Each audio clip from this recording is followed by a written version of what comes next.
So, I'm going to talk today about how my experience coming to Japan for the first time this year, April of 2025, and what I'm finding about how the Japanese are feeling about us coming there and what impact we have as tourists and maybe even as foreign residents or migrant workers. I'm not a foreign resident, I'm not a migrant worker, but I've had some comments from people on my videos about those populations and how they're impacting Japan.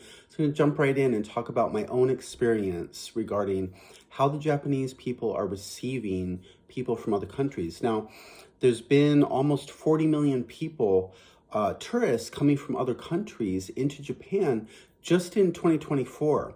40 million and like something over 4 million just in January of 2025. So there's a huge amount of tourists coming, and this may be, hitting the media. This is what the buzz is all about. So many tourists coming.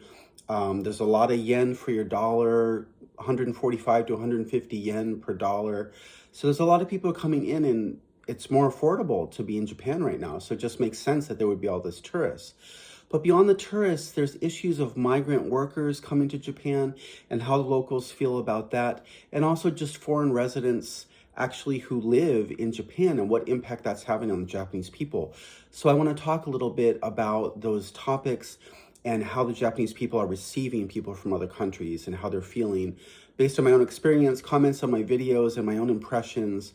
I hope I get this right. I'll do the best I can. So we've been visiting in Sakura time. It's cherry blossom time. The country is beautiful. It's popping with cherry blossoms in many places that we go, in Tokyo and Kyoto, and we've been in Nara. So it's just been amazing, so beautiful, all these cherry blossoms popping right now. And we've been going to temples and shrines, and just what an incredible country. But my impression of the Japanese people and how they're receiving us as tourists is that they're very welcoming and very polite and very gracious. And you'll leave a restaurant and they'll be at the door and they'll be bowing as you walk away until you're out of sight. It's just incredible. And the food, of course, is amazing. It's Japan, right? So amazing food.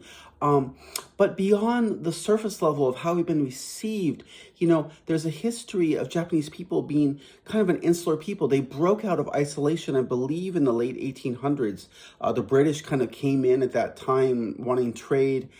Hopefully I'm getting the story right. And so it broke open Japan, and they started to westernize and develop after many hundreds of years, apparently, of isolation. So there's a history of not really being open to foreigners. And so our experience as tourists is that we have been received, we have been appreciated, respected, and honored, just almost in ways that we've never experienced. I've been all over Latin America, well, about 5 Latin American countries, and I've never been received in those countries as I have been here. I mean, in Costa Rica, the pura vida, the pure life attitude, yes, I mean, it's pretty amazing and gracious there.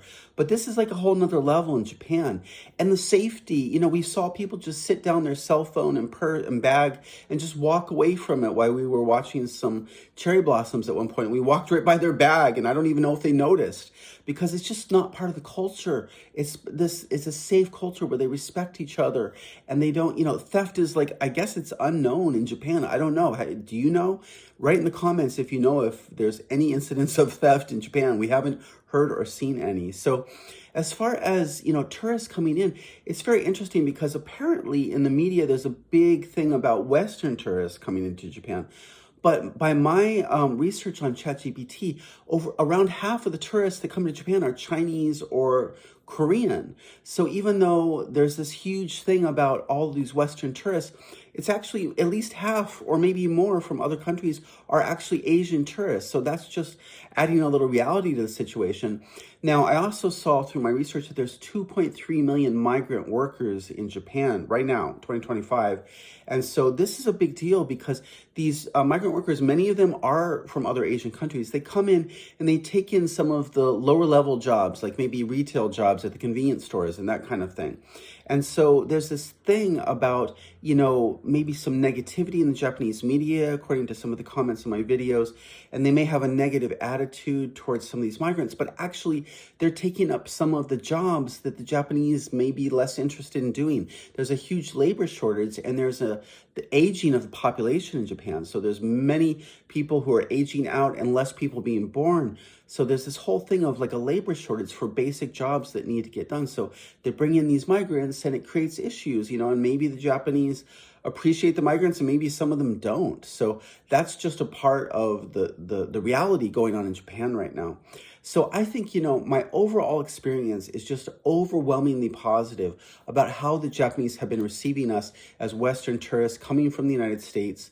And I just feel so honored and respected. It's just amazing to feel this level of respect and appreciation for us, and just, coming up to you and asking you if you need help finding your way, and, going to these tourist areas, and people are very kind and they bow and they say, arigato gozaimasu, thank you very much. And, you get the service in the restaurants and people are just so welcoming. It's kind of beyond belief, and it's almost like I call it the Disneyland country. It's like you think it's in your imagination that there would be a country like this where people would treat you so kindly, but it actually exists. It's called Japan. So thank you for watching this video. I hope this content is helpful. Please like the video and subscribe to the channel. It helps get this out to more people. And thank you so much for watching.